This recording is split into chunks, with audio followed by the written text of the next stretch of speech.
మొదటి ప్రశ్న, మీరు ఇంత పెద్ద నింద పడిన తర్వాత కూడా సమాజానికి ఎందుకు చెప్పలేదు? ఇంత గొప్ప అభిషక్తులే మీ పరువు నష్టం కలుగుతుంది కదా, ఎందుకు చెప్పలేదు? అంటే ఈరోజు ప్రతి క్రైస్తవుడు గమనించాల్సింది ఏంటంటే, మనం గొప్పవాళ్ళం, మన మీద నిందలు పడ్డాయి అన్నప్పుడు మనం చూడాల్సింది ఏంటంటే, మనందరికీ రక్షణ ప్రదాత, మనందరి జన్మకు జీవాన్నిచ్చి రక్షించడానికి, కాపాడుతున్న దానికి, మన ఆత్మను రక్షించడానికి కారకుడైనటువంటి ప్రభువు దేవుడయ్యుండి ఆయన మానవుడిగా ఈ లోకానికి దిగొచ్చి మన కొరకు నిందలు భరించాడు. అది మనకి మాదిరి. అయితే మత్తయి సువార్త 5:11లో ప్రభువు అదే చెప్పాడు. నా నిమిత్తము జనులు మిమ్మల్ని నిందించి, హింసించి, మీ మీద అబద్ధముగా చెడ్డ మాటలెల్లా పలుకున్నప్పుడు మీరు ధన్యులు అని చెప్పాడు. అంటే ఆయన మీరు ధన్యులని చెప్తున్నప్పుడు నిందలు పడటంలో బాధపడటం ఎందుకు క్రైస్తవులకు? ఇక్కడే సైతాన్ దెబ్బ కొడుతుంది. మీ మీద నిందలు పడుతున్నాయి, మీకు జరిగిన మేలు కోసం సాక్ష్యం చెప్తే మీ మీద కులం, ఆ కులం అని, ఈ కులం అని అంటున్నారని, లేకపోతే మీకు జబ్బు చేసింది తగ్గింది అంటే మీ అమ్మాయికి కూడా జబ్బు చేసిందేమో, పెళ్లి చేసుకోకూడదు అంటారని, ఇలాంటివి ఎన్నో అపవాది పుట్టిస్తున్నాడు. దేవుని పిల్లలు గుర్తుపెట్టుకోవాల్సింది ఏంటంటే, ప్రభువు చెప్పినటువంటి మాటను మనం అనుసరిస్తున్నాం లేదు అనే విషయాన్ని గమనించుకోవాలి. నేను గొప్ప విషయాన్ని చెప్పడం కాదు, కానీ ఆ ప్రభువు గొప్పవాడయుండి నా కోసం నిందలు భరించాడు. ఆయన చెప్పాడు, మీరు కూడా నిందలు భరించండి అన్నాడు. నేను పాపంలో పుట్టి, పాప ప్రపంచంలో ఉండి, ఆ ప్రభువు చేత రక్షించబడి ఈ స్థానంలో ఉన్నా. అలాంటప్పుడు నేను ఆయన కోసం నిందలు పడటానికి, అవసరమైనప్పుడు నేను బాధపడటానికి కారణం ఏముంటుంది? బాధ కానే కాదు, సంతోషం. నన్ను నిందించినప్పుడు, దేవుని నిమిత్తం నన్ను నిందించినప్పుడు సంతోషం. అందుకే జనులకు చెప్పటం వేస్ట్. ఎందుకు? వీరికి జనులకు చెప్తే ప్రయోజనం ఏముంటుంది? అందరూ నాలో ఉన్న దైవత్వాన్ని అర్థం చేసుకోలేకుండా నిందించినటువంటి ప్రజలే, పాస్టర్లే, దైవజనులే. మరి వాళ్ళకి నేను చెప్పటంలో అర్థమే ఉంటుంది. నా దేవుడు చెప్పొద్దన్నాడు, నేను చెప్పలేదు. నా దేవుడు నా కోసం నిందలు పడ్డాడు, ఆయన కోసం నిందలు పట్టు నాకు మహాభాగ్యం. అది బైబిల్ మత్తయి సువార్త 5:15లో రాయబడి ఉన్న సంగతి అందరికీ తెలుసు. మీకు కూడా క్రిస్టియన్ రైట్ ఛానల్ మీకు కూడా తెలిసి ఉండాలి. రెండో ప్రశ్న, ఇప్పుడు సోషల్ మీడియాలలో ఎంతోమంది సేవకులు నిందపడింది తెలిసిన వెంటనే మేము అలా చేయలేదు, ఇలా చేయలేదు అని షార్ట్ ఫిల్మ్ చేస్తున్నామంటూ తప్పించుకుంటారు. ఇంతే పెద్ద నింద పడిన తర్వాత కూడా మీరు కనీసం ప్రయత్నించలేదు చెప్పడానికి సమాజానికి, ఎందుకని? అంటే నేను ఇందాకే ప్రశ్నకే సమాధానం చెప్పాను. మత్తయి సువార్త 5వ అధ్యాయం చదివిన వాళ్ళు ఆ మాటలను అర్థం చేసుకుంటే ప్రభు బోధల్లో ప్రధానమైన సారాంశం అంతా ఆ బోధల్లో ఉంటుంది. మత్తయి సువార్త 5:12లో చూసినట్టయితే, మీ మీద నిందలు పలికి అబద్ధంగా సాక్ష్యం చెప్పినప్పుడు మీరు సంతోషించండి, ఆనందించండి అని నా ప్రభు చెప్పాడు. నా ప్రభువు ఆనందించండి, సంతోషించండి అని చెప్పినప్పుడు మరి ఇది తప్పండి, నేను చేసింది రైటు, నేను నిర్దోషిని, కాబట్టి మీరు చేస్తున్నటువంటి నిందలన్నీ అబద్ధాలండి అని చెప్పుకోవటానికి నేను ప్రయత్నించటం ఒట్టి శూన్యం. అంటే ప్రభు మాట విననట్లే లెక్క, అంటే నిజమైన క్రైస్తవుడు కానట్లే లెక్క. అందుకని నేను నా ప్రభు కోసం నిందలు పట్టడం నాకు మహాభాగ్యమని ఆయనే చెప్పుంటే, నాది ఇది నిందండి, నాది అబద్ధం అండి, నాది నిజమండి, వాళ్ళంతా నాకు అన్యాయం చేశారండి అని చెప్పుకొని ఆ నిందలను నేను తుడిచేసుకుంటే నాకేం ప్రయోజనం? అందుకనే నేను సంతోషించి గంతులు వేయటానికే ఆ ప్రభు నాకు ఈ నిందలు ఇచ్చాడు. ఆ నిందల్లో నేను అలా ఉల్లసించి సంతోషించి గంతులు వేయటానికే మరి నేనెంతో ఆనందంతో వాటిని అనుసరిస్తా ఉండాలని నిర్ణయం తీసుకున్నాను. కాబట్టి అనేకులు షార్ట్ ఫిల్ములు చెప్తున్నారు. అనేకులు షార్ట్ ఫిల్ములతో మేము అనేకులు తప్పులు చేసుండి కూడా అది తప్పు కాదని ఆ షార్ట్ ఫిల్ములతో చెప్తున్నారని మీరు అడిగారు. అయితే మీరు అడిగింది ఏంటో నాకు అర్థమైంది. విజయవాడలో పాస్టర్ ప్రదీప్ గురించి, మరి బలభద్రపురంలో విపి రెడ్డి అనే ఒక ఆయన TV9లోకి ఆ పాస్టర్ ఈ పాస్టర్ ఎక్కి రచ్చరచ్చగా చేశారని నేను అడుగుతున్నాను. వాళ్ళిద్దరికి కూడా మీరు చెప్పండి క్రిస్టియన్ రైట్ తరపున. అయితే వాళ్ళిద్దరూ అనుకున్నది 4 గోడల మధ్య సమాజం, దేవుని సమాజంలో అనుకుంటే పర్వాలేదు. కానీ వాళ్ళిద్దరూ అనుకున్నది బయట TV9 అనే ప్లాట్ఫామ్ మీద. అది వేల మంది, లక్షల మంది, కోట్ల మంది చూసే ప్లాట్ఫామ్. అక్కడ విపి రెడ్డి ఎవరు, ఆ ప్రదీప్ ఎవరు? కేవలం దేవుని సేవకులు. ఆ సేవకులైన వాళ్ళు యజమానుడైన దేవుడికి అవమానం తెచ్చే ప్రయత్నం చేశారు. అలా చేయటం దేవుని యొక్క బోధల ప్రకారం అనుసరించినట్లే. అందుకనే నా మీద కూడా ఈ తప్పు పడినప్పుడు DNA చేయించండి అని కోర్టు వారు అడిగితే నేను సంతోషంగా చేయించండి అని చెప్పాను. నా మీద కేసు పెట్టిన అమ్మాయి DNA చేయించవద్దు అని పారిపోయింది. DNA చేయించొద్దని పారిపోయింది. పారిపోతే పోలీసులకి నేను చెప్పాను, ఎస్పీకి చెప్పాను, సిఐ గారికి చెప్పాను, ఎస్ఐ గారికి చెప్పాను, ఎస్పీ గారికి చెప్పాను, మీరు నాకు DNA చేయించండి అంటే వాళ్ళే కేసు పెట్టి వాళ్ళే DNA చేయించాల్సింది పోయి వాళ్ళు అలా చేయించకుండా తప్పించుకుంటున్నారు. ఎందుకని అని నేను మీడియాకు వచ్చి ప్రచారం చేయొచ్చు, కానీ అవకాశం ఉన్నా నేను అలా చేయలేదు. ఎందుకంటే నిందలు పడటం ఆనందించండి అని దేవుడు చెప్పాడు. అది ఆజ్ఞలా నేను భావిస్తున్నాను. ఇంకా గమనించి చెప్పాలంటే మన రాష్ట్రంలో ఒక పెద్ద లీడర్ ఒక ఆయన ఉన్నాడు, ఆయన ND తివారీ. ఇలాంటి DNA కేసులోనే ఆయన ఇష్యూ కూడా మీడియాలో వచ్చింది.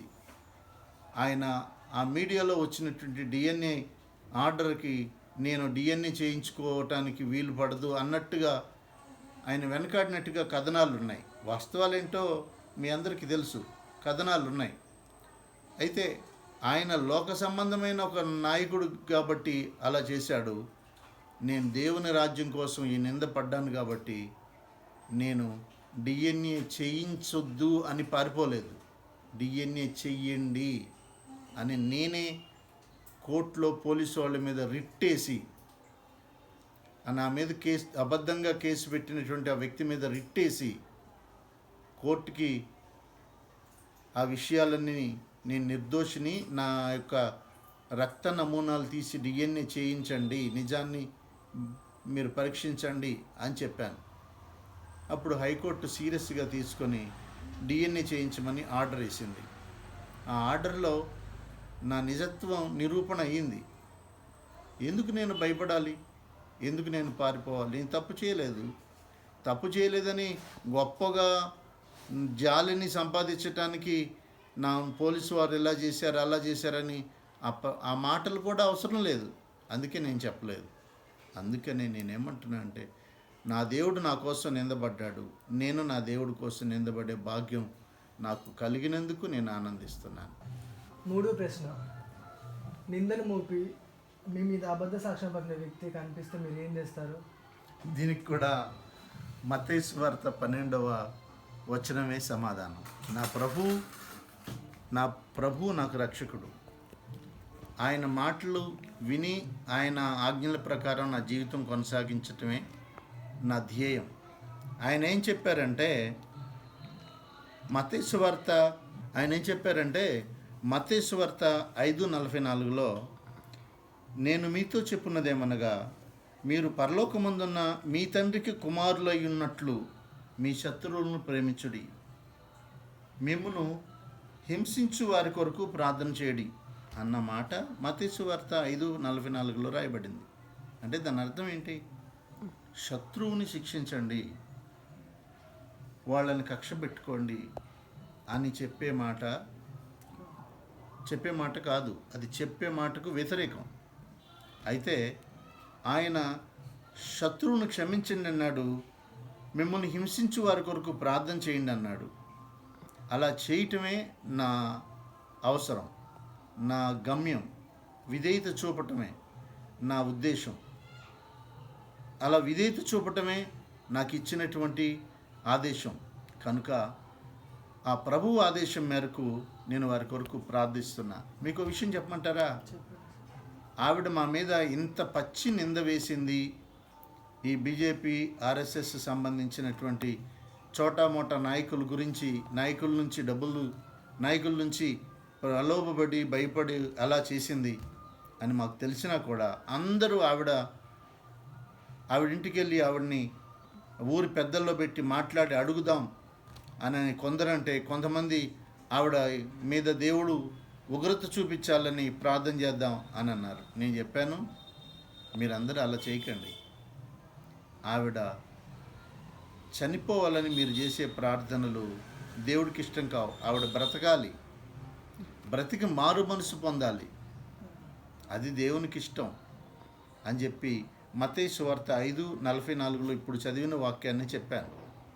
కాబట్టి మనం బోధించడం కాదు, మన మీద సమస్యలు కలిగినప్పుడు, నిందలు పడినప్పుడు, బాధలు పడినప్పుడు మనం ప్రవర్తించి చూపించటం ఆయన కుమారులుగా మనల్ని తయారు చేస్తుంది. నేను నా శత్రువులను క్షమించటం వల్ల, నన్ను హింసించిన వారి కొరకు ప్రార్థించటం వల్ల నేను దేవుని కుమారుణ్ణి అయ్యే అవకాశం దేవుడు నాకు ఇచ్చాడు. అంతటి మహాభాగ్యాన్ని విడిచిపెట్టుకొని వాళ్ళ మీద కక్ష తీర్చుకోవటానికి ఎందుకు ప్రయత్నిస్తాం? అది చాలా చెడ్డ పని, తప్పు పని, తెలివి తక్కువ పని. కనుక వాళ్ళు చచ్చిన కుక్క లాంటి వాళ్ళు నిందలు వేయటానికి, అబద్ధాలు చేయటానికే సాతాను చేత వాడబడుతున్నటువంటి మనుషులైతే వాళ్ళ మీద నేను నింద తీసుకోవటానికి, వాళ్ళ మీద నేను చర్య తీసుకొని కక్ష తీర్చుకోవటానికి నేను ఎందుకు ప్రయత్నిస్తాను? ఆల్రెడీ వాళ్ళు నా దేవుని కుమారులు అయ్యుండి సాతానికి చేతిలోకి వెళ్ళి వాడబడుతున్నారు. అదే వాళ్ళకి పెద్ద శిక్ష. ఇంకా నేనే ఎందుకు కక్ష పెట్టుకుంటాను?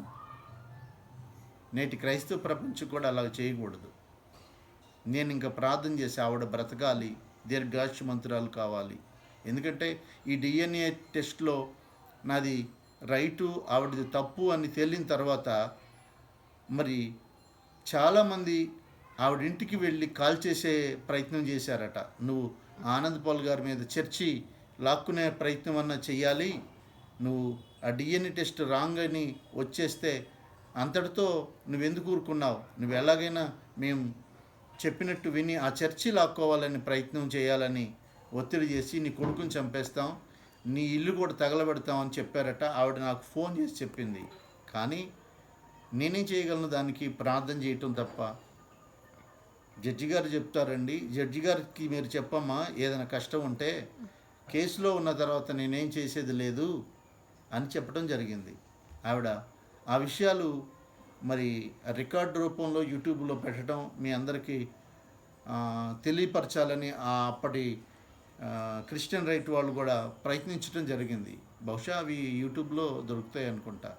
నా మీద ఎంతోమంది చెడ్డ మాటలు పలికే వాళ్ళు ఉంటారు, పాస్టర్లు ఉంటారు, మరి క్రైస్తవులను వ్యతిరేకించే హైందవులు ఉంటారు, మరి ముస్లింలు ఉంటారు, నక్సలైట్లు, టెర్రరిస్టులు, ఇలాంటి వాళ్ళు ఎందరో ఉంటారు.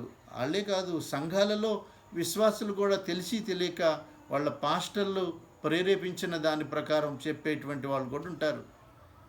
అయినా వాళ్ళని క్షమించటం, వారి కొరకు ప్రార్థన చేయటమే నేను నేర్చుకున్నాను నా ప్రభు బోధలో. అలా చేస్తే నేను దేవునికి కుమారుడిని అవుతాను. ఆయన కుమారుడు అవటానికి ఎంతటి భారం అన్నా బాధ్యత అయినా వహించాల్సిన అవసరం ఉంది కదా. నాకు అది వరంగా ఇచ్చాడు కాబట్టి నేను ఆయన కుమారుడు అవటానికి నేను వారిని క్షమిస్తా, వారి కొరకు ప్రార్థిస్తా. కానీ వారిని శిక్షించమని కానీ కక్ష పెట్టుకొని కానీ నేనేమి చేయను. ఇది దేవుడు